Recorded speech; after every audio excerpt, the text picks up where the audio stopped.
ఓం నమ శివాయ. మనం పరమేశ్వరుని అష్టోత్తరాల్లో ఉన్నటువంటి అంబికానదః అనే నామం యొక్క అర్థాన్ని తెలుసుకుంటున్నాం. లోకంలో పోషణ అని ఒక మాట ఉంటుంది. తల్లి చిన్నతలను పాలిచ్చి పెంచిన స్థితి ఎవరికీ జ్ఞాపకం ఉండదు. ఊహ తెలిసాక ఎంతో ప్రేమతో ఇష్టమైన వండి పెట్టిన రోజులు ఎంతో జ్ఞాపకం ఉంటాయి. అసలు పుట్టినరోజు వస్తే ఏం కావాలని అడగకుండా అత్యంత ప్రీతిపాత్రమైన పదార్థాన్ని చెయ్యడం ఒక ఎత్తు, తినిపించడం ఒక ఎత్తు. చేసి పుట్టినరోజు నాడు తినిపించేటటువంటి ఆ పదార్థాన్ని చేయగలిగిన మొదటి వ్యక్తి అమ్మ ఒక్కతే. పుట్టినరోజు వస్తుంది ఏం చేయమంటారు అని భార్య కూడా పెళ్ళైన కొత్తల్లో తెలియదు కాబట్టి అడగచ్చు. 10 ఏళ్ళైనా అడిగితే అంతకన్నా దారుణం లేదు. అంతే కదండి. అంటే భర్త ఏం తింటాడో కూడా తెలియనటువంటి స్థితిలో ఉంది అని అర్థమవుతుంది. పసిబిడ్డగా ఉన్నప్పుడు పాలు పట్టింది. అంతకన్నా ముందు జీవుడిగా ఉండగా ఆకలి ఉంటుంది. అమ్మ పెట్టిన పదార్థం లోపలకు వెళ్ళకపోతే పిండం ఎలా పెరిగింది? సగం కాలిన శవం, సగం సగం ఎదిగిన అవయవాలు ఏర్పడిన పిండం భయంకరంగా ఉంటాయండి, చూడలేం. సగం కాలిన శవం ఎంతో భయంకరంగా ఉంటుంది. గుండె ధైర్యం ఉన్నవాళ్ళు, స్థితప్రజ్ఞులైన వాళ్ళు మాత్రమే కాల్చేటప్పుడు దగ్గరగా ఉంటారు. కాబట్టి ఆ సగం సగం ఉన్న పిండాన్ని చిన్నప్పటి నుంచి కూడా ఆ పిండం ఎలా ఎదుగుతోంది అనేది తెలిసినా కూడా అమ్మ ఒక్కతే కడుపులో అటువంటి పిండాన్ని పెట్టుకుని తిరగగలదు. ఆవిడే జీవం పోసింది. అటువంటి అమ్మ పోషణ చేస్తుంది. తాను తిన్నదాని నుంచి ఆహారాన్ని నాభికొట్టం ద్వారా ఎక్కించి లోపల పిండం తయారు కావడానికి ఏర్పాటు చేస్తుంది. కాబట్టి అసలు పోషణ అన్నదాని గురించి భాగవతంలో కపిలగీతలో వినాలండి. రేగు పండుగ ప్రారంభమైన దగ్గర నుంచి అమ్మ ఎలా తయారు చేస్తుందో చెబుతారు. పైకి తెలియదు, లోపల అమ్మవారు ఆవాహనమై పిండానికి అలా తయారు చేస్తుంది. పోషణకి మారుపేరే అమ్మ. పెట్టడం అమ్మ లక్షణం. జగదంబ అంబికకు ఇదే లక్షణం. మనకు మన అమ్మ వరకే తెలుసు. ఏ బిడ్డ మీద ఆ తల్లికి మమకారం ఉంటుంది, అంతే కదండి. వేరే వాళ్ళ పిల్లల మీద చూస్తాం కానీ అంత మమకారం ఉండదు. కానీ జగన్మాత చీమ నుండి ఏనుగు వరకు సమస్త జీవకోటికి తల్లి.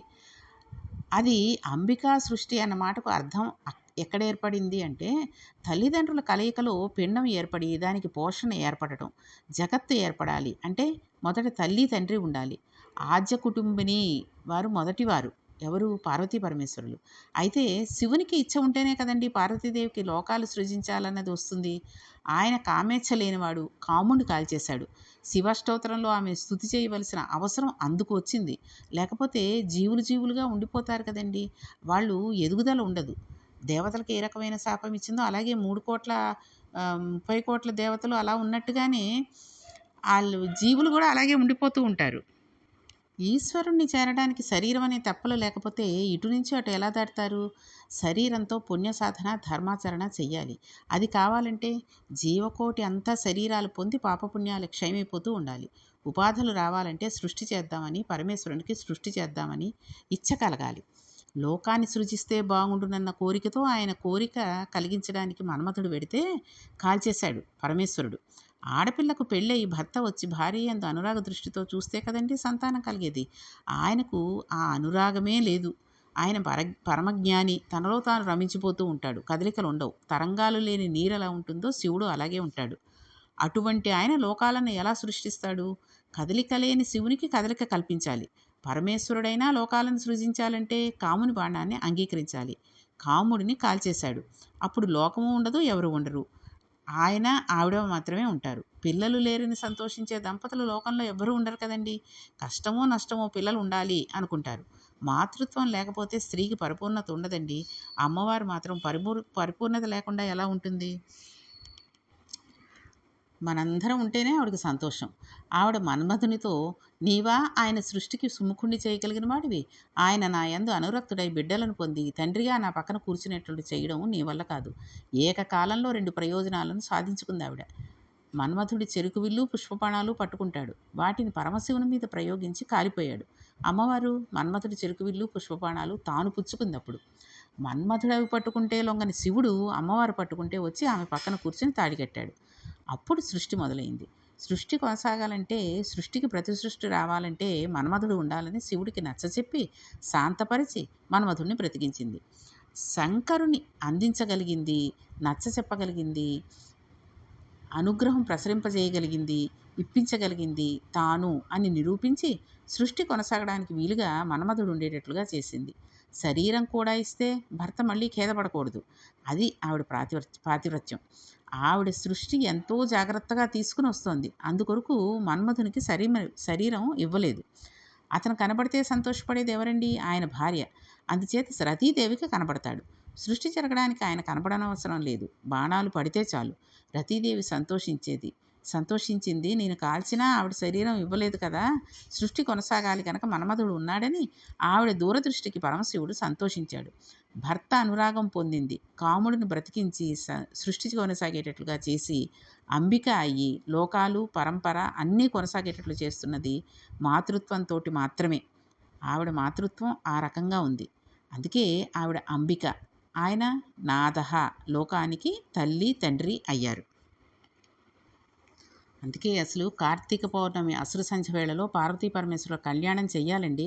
కళ్యాణం చూసి అక్షతలు తల మీద వేసుకుంటే భయంకర పాపరాశి కూడా దయాళువై ఈశ్వరుడు ఖాతాలోంచి తీసేస్తూ ఉంటాడు. ఇంట్లో బయట దీపం పెట్టాలి.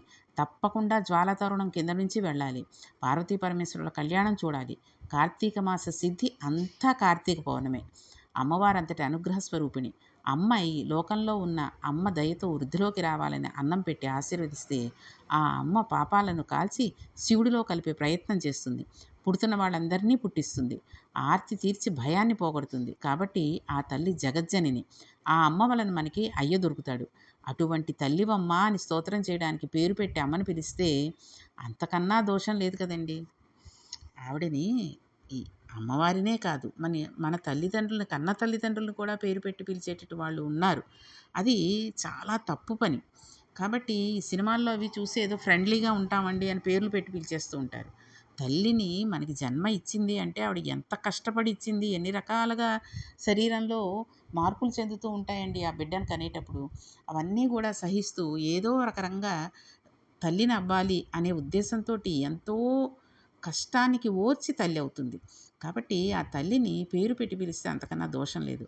అమ్మకి కితాబు అమ్మ అని పిలవడమే కాబట్టి అంబికానాథః, అమ్మ నువ్వు మా అమ్మవి, ఆ శంకరుడు మాకు తండ్రి అని స్తోత్రం చేస్తున్నట్లుగా ఆ నామాన్ని శివాష్టోత్తర శతనామ స్తోత్రంలోకి మనకి తీసుకుని వచ్చి ఇచ్చారు. కాబట్టి ఆయనకి అంబికానాథః అనే పేరు ఎందుకు వచ్చిందో మనం ఇప్పుడు తెలుసుకున్నాం. ఇంకా ఆయనకి భవః, సర్వ అనే పేర్లు కూడా ఉన్నాయి. ఈశ్వరుని నామాలలో భవ అన్న నామం అద్భుతమైన నామం. అవన్నీ ఈశ్వరుని పేర్లు అనుకోకూడదు. ఆయన గుణాలను, ఆయన వైభవాన్ని దృష్టిలో పెట్టుకున్నప్పుడు అవి ఆయనకు వచ్చిన పేర్లు, వాటిని గౌణాలు అంటారు. అలా పిలవడం పేర్లలో భవ అన్న నామం సర్వోత్కృష్టమైపోయింది. భవ అన్న నామానికి వ్యాఖ్యానం తెలియడం అంటే జీవితాన్ని దిద్దుకోవడానికి ఒక మార్గాన్ని ఏర్పాటు చేసుకోవడం అవుతుంది. భవ రెండు పెద్ద పెద్ద హద్దులు. ఒక చివరికి ఒకటి, మరొక చివరికి ఒకటి కింద ఉంటుంది. పక్కనే సర్వనామాన్ని చెప్తారు. భవ అన్న నామానికి అర్థం ఏమిటంటే భవంతి ప్రాణినః అస్మాద్భవః.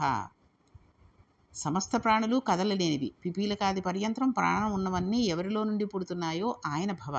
అది తెలుసుకోవడం వలన ప్రయోజనం ఏముందనిపించవచ్చు. కానీ ఏకోదరుడని ఒక మాట ఉంది. అంటే ఆ జన్మకి అంతే. ఒక కడుపులో నుంచి వచ్చిన సంబంధం ఉన్నవారు శరీరాలు ఉన్నంతకాలం ఆ సంబంధం పోయేది కాదు. తెంచుకుంటామంటే తెగేది కాదు. చూడండి, ఏదో కొన్ని కొన్ని విషయాలు చెప్పినా కూడా సినిమాల్లో చెప్తారు. ఈ జన్మలోనే మనం ఆ తల్లికి పిల్లలం, ఈ జన్మలోనే అన్నదమ్ములం, వచ్చే జన్మలో ఎవరం ఎక్కడ ఉంటాము, కాబట్టి ఎందుకు ఈ కొట్లాటలు అంటూ ఉంటారు. కాబట్టి ఒక కడుపులోంచి వచ్చిన సంబంధం ఉన్న వాళ్ళని ఏకోదరుడు అంటారు. అది చాలా గొప్ప అనుబంధం అండి. భవ అన్న శబ్దం వల్ల సమస్త ప్రాణులు భగవంతుడి నుంచి వచ్చినవారు. అలా వచ్చినప్పుడు ఒకరికొకరు ఏమవుతారు? చీమ, పిల్ల, నల్ల, దోమ, కుక్క అవేమిటి అనేది విడిచిపెడితే ఉపాధులు ఏమైనా పైన ఉన్న కప్పుకున్న తోలు మారి ఆచ్ఛాదన మారిపోతుంది. లోపల ఉన్న పదార్థం ఒకటే. అసలు ఆ భావనతో చూస్తే పూజ గదిలోకి వెళ్ళి కట్టుకుందామని మడిపట్ట పెట్టుకునే స్థానం దగ్గర చీమల బారు పట్టినప్పుడు చూసుకోకుండా పంచగడితే చీమలు కుట్టేస్తున్నాయని చూసి వెంటనే కోపంతో వాటిని నలిపి చంపేయడం చేసేస్తాం. అది పెద్ద విశేషం కాదు. కానీ భవానామం జ్ఞాపకం వస్తే అందరం ఒకచోట నుంచే వచ్చాం. వాటి అల్లరి వాటిది, తెలిసి తెలియనితనం ఏం చేస్తాం, భరించాలి. అన్నీ ఒకలా ఉండవు కదా అని అన్ని ప్రాణుల పట్ల సోదరభావం కలుగుతుంది. ఒక కర్పూరం బిళ్ళ తీసి అవి వెళ్ళే మార్గంలో పెడితే ఆ వాసనకి ఇంకో వైపుగా వెళ్ళిపోతాయి. ఎటో వెళ్ళిపోయాయి అనుకుంటాను తప్పితే చీమల మందు తీసుకుని వచ్చి చల్లి అవన్నీ నిస్తేజంగా పడిపోతే చేటలోకి ఎత్తి పడేస్తే పడేస్తే తప్పు లేదు. చంపేశానన్న భావన నుండి సోదర సమానంగా అన్నిటిని చూడడం వల్ల చంపలేని స్థితి వచ్చేటట్టుగా చేసుకోవాలి. అప్పుడు మనకు తెలియకుండానే పార్వతీ పరమేశ్వరుడు తల్లి తండ్రి అన్న భావన సుస్థిరమైపోతుంది. అనుషంగిక ప్రయోజనంతో మొదలుపెట్టి ప్రధాన ప్రయోజనాన్ని చేరుకుంటాం. వాటి మీద ఎందుకు ప్రేమ? అందరికీ అమ్మ నాన్న వాళ్ళిద్దరే, పార్వతీ పరమేశ్వరులే. కాబట్టి నువ్వు అలా చంపేస్తున్నావు, బుద్ధి గడ్డి తిందా అని మళ్ళీ కోపడతాడని శివుడు అడిగినట్లు అనిపిస్తే అప్పుడు చంపలేం. పార్వతీ పరమేశ్వరులతో మనకి బిడ్డటి సంబంధం కల్పిస్తుందండి. ఈ విధమైన భావన పెరిగిన వారిని ఋషి అంటారు. ఆశ్రమంలోకి ఒక పాము వస్తుంటే వాళ్ళు దాన్ని కొట్టరు. నేనెక్కడి నుంచి వచ్చానో వారు అక్కడి నుంచే వచ్చారు, పైన ఇంకో తోలు కప్పుకొని తిరుగుతున్నాడన్న భావనతో స్థిరపడిన వాడిని క్రూర ప్రాణులు కూడా అలాగే చూస్తాయి. దాని యందు ఉంచుకుంటే విశ్వం అంతటా అదే ప్రేమ గోచరం అవుతుంది. మన స్థాయిలో అనుకరించే ప్రయత్నం చేయకూడదు. సనాతన ధర్మంలో ఎవరు ఈశ్వరునికి నమస్కరించకుండా భగవన్మార్గానికి దూరంగా ఉంటారో వారి కొరకు ముందు నమస్కారం చేసి వారిని కూడా బాగు చెయ్యు అంటారు తప్పితే వాడు దారి తప్పాడు, మూర్ఖుడు, వాటిని కటాక్షించద్దు అనరు. ఈ విశాల హృదయంతోనే మన అన్నదమ్ములలో ఒకడు చాలా అమాయకుడైన ఏమీ చేసుకోలేకపోతుంటే అందరూ కలిసి వాడికి సాయం పట్టే ప్రయత్నం చేస్తారు. సమస్త ప్రాణికోటి యందు దయ ఉండటం వేరు. దయ ఉంటే దానికి అహంకారం అనే చెల్లెలు ఉంటుంది కదండి. దయ అన్న మాటను సరైన కోణంలో వాడకపోతే చేసే ప్రతిదానికి కర్తృత్వం తీసుకుని నేను చెయ్యకపోతే ఎవరు చేశారన్న అహంకారం పెరగడానికి కారణమవుతుంది. ఎవరికైనా సహాయం చేస్తే నేను కాదు చేసింది, ఈశ్వరుడు నన్ను ఉపకరణం కింద వాడుకుని నా చేత చేయించాడు అనేటటువంటి భావం స్థిరపడితే మనిషికి అహంకారం అనేటటువంటిది కలగదు. మనిషి తనను తాను ఈశ్వరునికి దూరం జరిగిపోవడం లేదు కదా అని పరిశీలించుకోవాలి. అందువల్ల ఈశ్వరుని చేత రక్షించబడతారు. ప్రతి ప్రాణి యందు అన్నలు, అక్కలు, తమ్ముళ్ళు, చెల్లెళ్ళు అన్న అనుబంధం పెంచుకుంటే మనల్ని రక్షించవలసిన బాధ్యత ఆయన మీద ఉంటుంది. ఆయనే రక్షిస్తాడు. ఆ స్థితి పొంది ఉండడానికి భవ అన్నీ ఆయన నుండి వచ్చాయి. ప్రేమతత్వంలో అన్నిటి యందు ఒకే విధమైన దృష్టికోణం ఏర్పడటానికి హేతు అవుతుంది. భవ అనుగ్రహిస్తే వెంట తరుముతున్న దుర్వాసనలను కూడా తీసివేయగలడు, నిలబెట్టగలడు. జంబుకేశ్వరంలో జలలింగం వద్ద నీరు ఊరుతూ ఉంటుందండి. తీసిపారేస్తారు తప్పితే ఎవరికి తీర్థంగా ఇవ్వరు. కాబట్టి పరమేశ్వరుడు నీటి స్వరూపంగా కూడా ఉంటాడు. మనకి ఎన్నో రకాలుగా ఉపయోగపడుతూ ఉంటారు. అయితే ప్రపంచాన్ని నీరు బతికిస్తుంది. భూమి మీద బతికే జీవుల కన్నా నీటిలో బతికే ప్రాణులు ఎక్కువ. భూమి కన్నా నీరు ఎక్కువగా కనుక తాబేళ్ళు, పాములు, చేపలు, రకరకాలైన ఇతర కీటకాలు ఎన్నో ఉన్నాయి. నీరు లేకపోతే లోకం లేదు, సంధ్యావందనం లేదు, శౌచం లేదు, మేధ లేదు, తపస్సు లేదు, పితృకార్యం దేవకార్యం లేదు, ఋషులకు తర్పణం లేదు, రుచి లేదు. ఎందుకంటే అగ్నిహోత్రం వద్ద ఉన్నది వంకాయ ఉంది, కూర ఎలా వండుతాం? నీరు తగినంత పాలలో ఉంటేనే ఏ పదార్థాన్ని తినడానికి పచనం అవుతుంది. అన్ని విధాలుగా మనిషిని నిలబెట్టేది నీరే. అంతేకాదు నీటి స్పర్శ చేత పాపాలు పోవడం కాకుండా స్మరణ చేత పాపాలు పోయేటట్లుగా ఈశ్వరుడు చేస్తాడు. గంగను ఎక్కడి నుంచి స్మరించినా పాపం పోతుంది. స్నానం చేసేటప్పుడు గంగా ఇందులో ప్రవేశించు అంటాం. అప్పటికి మనం స్నానం చేసి ఉండం. నిద్రపోయి ఉండకూడని స్థితిలో ఉండి పిలిచినా వచ్చి నీటిలో ప్రవేశిస్తుంది ఆవిడ. శౌచం లేని స్థితిలో స్మరించిన మాత్రం చేత పాపాలు పోగొడుతుంది.